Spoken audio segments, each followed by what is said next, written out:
Hi, I'm Bill from CJ Pony Parts. When it was announced that the Ford Raptor was going to have a V6 engine, a lot of enthusiasts were pretty upset. You can't deny the facts though. The EcoBoost outperforms the V8 in every category except one, and that's exhaust. But thankfully that's something we can fix. I have Shawn here from Gibson, going to tell us about their Ford Raptor exhaust, and we're going to install it on our 2017 Raptor. Well, guys, much like yourselves, I've always been a fan of the Raptor. We've got the earlier model Raptors, the previous years with the 6.2 and the V8, and I've been leery of the new Raptors as well with the twin-turboed V6. You just don't get that growl you want from something called a Raptor. Yeah, exactly. There's just a tone that you really it's hard to get super excited about when you put your foot into it. So we spent a lot of time in our in-house facility tuning these things to try and get that best sound. And we went more towards the race-inspired, tuner, supercar type of sound. Okay. To give it a real, I guess, aggressive tone to fit its looks, to fit its muscle, to fit its, suspension. And we utilized one of our newer technologies. It's our MWA muffler. Okay, tell us about that. Obviously, it doesn't come that way, but tell us about the insides of the muffler and what makes that unique. So it's a 4x9 by 13 stainless steel oval muffler. It uses our MWA core, which you can see right here is straight through. So guys, what you see in here is all you get. It's designed to do a couple different things. It's designed to actually create a resonance at idle to give you that deeper tone. Once you start getting some volume coming through it, these relief holes will actually create a positive pressure, and then the venturi creates a negative. It's going to scavenge this muffler, so now you have nowhere for this thing to resonate as it's scavenging it out. Once you get this thing wide open, it bypasses everything and it's straight through, flows more than any performance exhaust out there, and really lets this V6 breathe. So it allows you to get that deep tone at idle, yet a more aggressive wide open sound when you really get on it. 100%. I mean, you can hear the turbo spool up. I mean, it's a pretty wicked sound. It's hard for us to actually explain what it's going to sound like unless you have me over here trying to make some funny noises out of my mouth. You're all going to laugh at me. But I guess the best way for us to really hear what this American-made exhaust is going to sound like is to get it on this vehicle behind us. Yeah. And tell us about the materials you use, the tips, the other stuff that comes with the kit. So this thing's offered in two ways. The factory system comes with black tips, so obviously we're going to have a dual rear system with these 5-inch tips. So they're available in black ceramic coated, or you'll see the 304 polished stainless steel. The entire system is stainless steel. It's guaranteed for life as long as you have that vehicle. I mean, if a hanger were to break, a weld were to crack, anything were to rattle or fail on it whatsoever, it's guaranteed for as long as you have that vehicle, and we'll stand behind it. We put our name on it as a guarantee to have your guys back. And like everything else Gibson, everything made here in the U.S., in-house, 100%. 100% made in the USA in Southern California, including our tips. Okay, well, I want to hear this thing, so let's get started with the install. Let's go for it. For this installation, a lift or a jack and jack stands, 1/2-inch ratchet, 13mm socket, 15mm socket, a couple extensions, swivel, 3/8 ratchet, 10mm socket, 1/2-inch socket, 9/16 socket, 1/2-inch wrench, 9/16 wrench, dead blow hammer or mallet, and a hanger removal tool.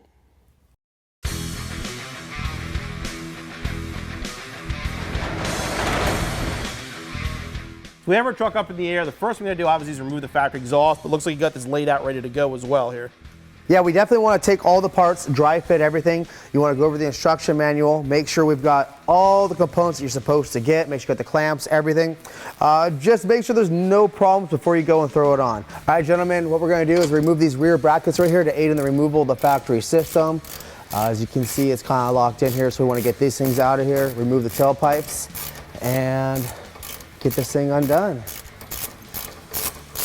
Now you're going to use a 10mm socket or a wrench or a small 1/4-inch impact to buzz these things off. Make sure you save all the hardware, be cautious of it because you are going to reutilize all of these parts. All right, again, make sure you save all the hardware, put it in a safe place on top of your bench so you don't lose it, kick it, or bend it or damage it. Okay, once you got these things free, spin them out of the way. Now we're going to move forward, get these tailpipes taken off.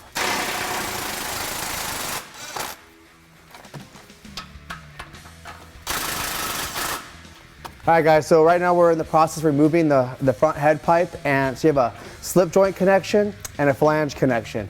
As you can see with these bolts facing upward, you have very little room to get in there. It's gonna be somewhat tricky.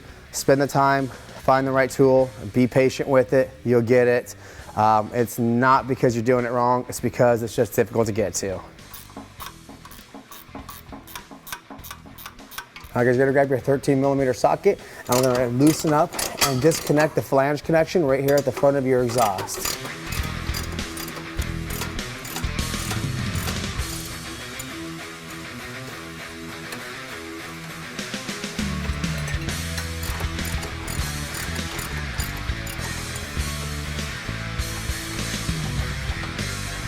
All right, guys, so we're going to use this tool specifically designed to remove that rubber hanger right off there. You can see as it pushes and pulls at the same time.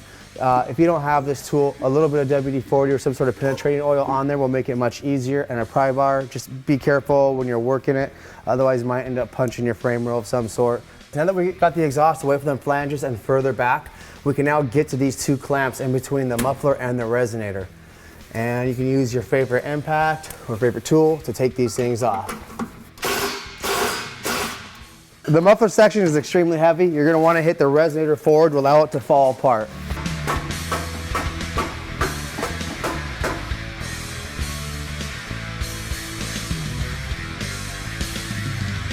So during the install, one of the little tricks that's probably not mentioned in the instructions that you could possibly do is, if you notice when installing this exhaust, these bolts were actually facing upward.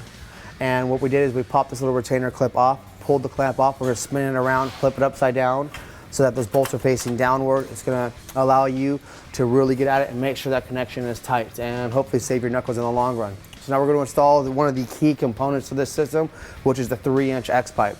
All right, and here's the X-pipe, 3-inch merge collector with a factory OEM flange and a slip connection. We're gonna slide this thing right up in here. You can see it's got a hanger for the OEM rubber grommet location. Slides right up.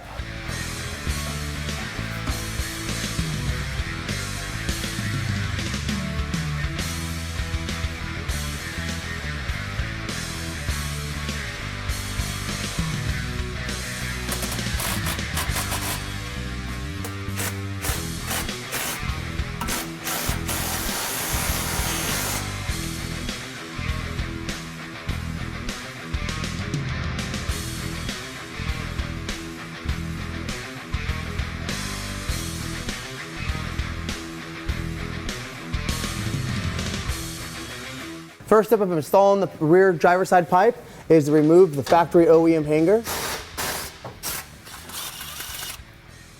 Be sure when you slide it on that you're putting it back in the same way that it came off. Otherwise, you're gonna waste your time sliding this thing into the muffler, getting the whole system to dry fit, only to find out that you put it in wrong. So as you slide this into the muffler, you're then gonna wedge this thing back into its spot.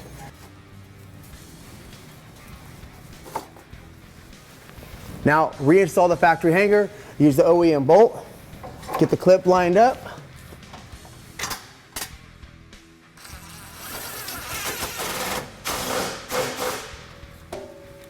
Prior to installing the driver's side 3-inch over-axle tailpipe, you're going to remove the driver's side pre-hanger located on the frame rail right behind the axle. You're going to take this thing off. We're going to slide the factory hanger onto our Gibson hanger. Now reinstall the OEM hanger to hold the tailpipe up in place.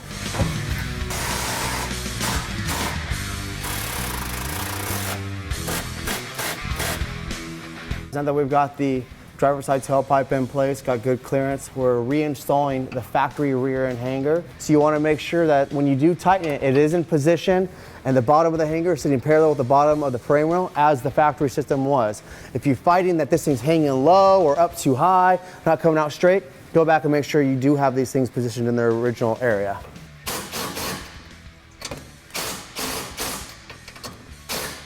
Now we're going to install the over axle pipe. As you can see, it's got all the hangers for the OEM locations. You're going to slide the mid hanger in as you slide it onto the over axle pipe.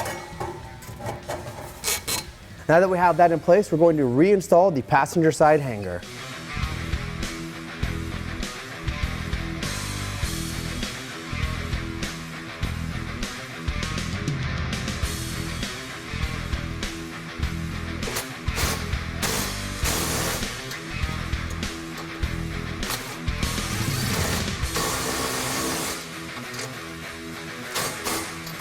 First, I'm going to take this clamp apart. We're going to slide this thing back on here.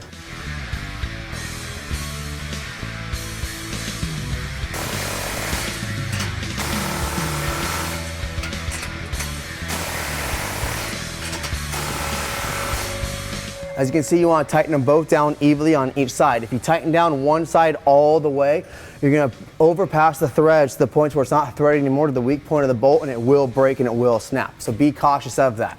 Now repeat that process for the other 6 clamps.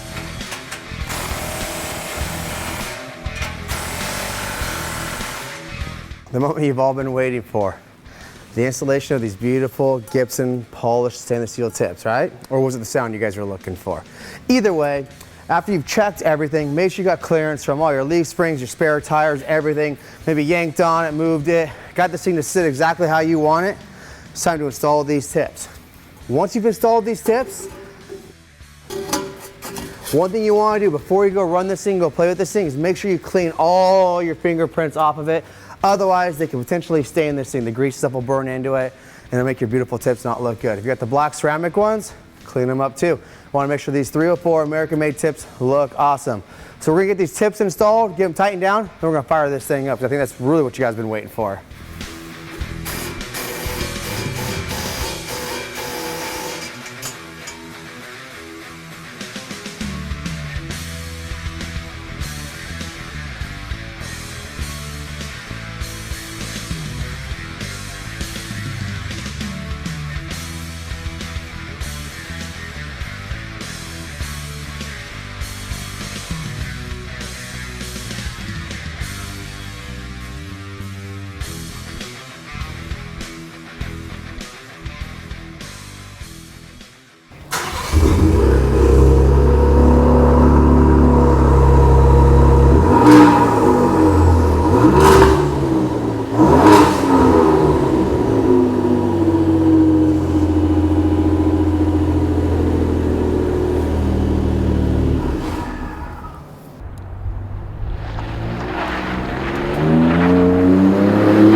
All right, so what do you think? You've seen the exhaust, you saw how we put it on, you've listened to it, you see it with the 5-inch tips. What are your thoughts? I mean, the tips are killer. They fit the look of the truck. I'd prefer black down the road, but the polished tips would work depending on what color you're going with.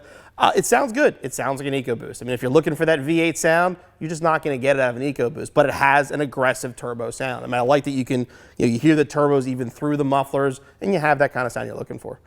It's definitely an EcoBoost sound. It took a lot for me to find a sound that I felt was okay. Nothing's ever going to compare to the sound of a big V8 when you put your foot into it. I feel desert trucks and stuff like this should sound like a V8. I mean, there was only one truck that I could think of ever in the off-road racing histories that sounded anything different than a V8. And I don't know if you remember, but it was an old Duralast truck.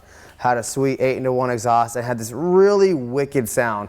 Any of you guys watching, you ever watch off-road racing, you remember that Duralast truck? That's the sound I was trying to go with this truck a little bit. More of an off-road race sound as opposed to your typical V8 sound. Exactly. Because you're just not going to get that out of a 6-cylinder truck. You're definitely not. So this particular one is going to be that combination of when you step on it, it's going to have a race, raspy, unique sound. When you're cruising, very minimal to no drone whatsoever. And at idle, kind of give you that deeper, rumble. I guess I don't want to say big block or V8 sound, we're not there yet. But it has that deeper idle tone, and then again, it gets more aggressive the more deeper you're in the pedal. Exactly. So it's guaranteed for life. The only thing we won't warranty is the tires. All that extra power, you're gonna be burning through some tires. So better get yourself a tire sponsor. But anything to break, fail, anything on here, you guys are covered for as long as you have the vehicle. And you watch the installation, it's a little time consuming, but it's not that hard to do. Figure about an hour or two, and be back on the road in no time.